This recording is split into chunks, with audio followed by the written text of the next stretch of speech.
Replay, powered by Panopto, is UCC's video content management system. It is a piece of software designed to let academic staff manage video-based learning materials. Here are the 5 most useful things we think you can do in Replay in UCC.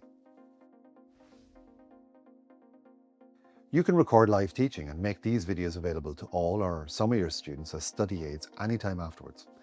Not only does this provide your students with a useful revision aid, it also helps you to meet reasonable accommodation requirements. If you want to flip your teaching, you can pre-record key content and ask students to watch it before live teaching. This can allow you to use your contact teaching time for more active engagement or applied learning. Sometimes it can be useful to broadcast lectures live so that all students have access no matter where they are. This might be useful in the event of a storm, for instance, where you or your students can't make it to campus. Students can also create content and upload it to Replay.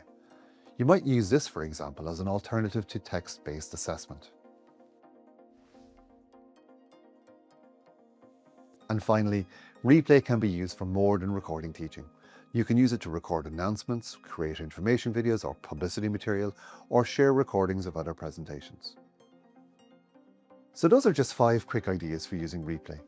You and your students may find other uses. If you do, we'd love to hear about it in the CDE. And if you need help with using Replay, please feel free to book a consultation with us by emailing cde@ucc.ie.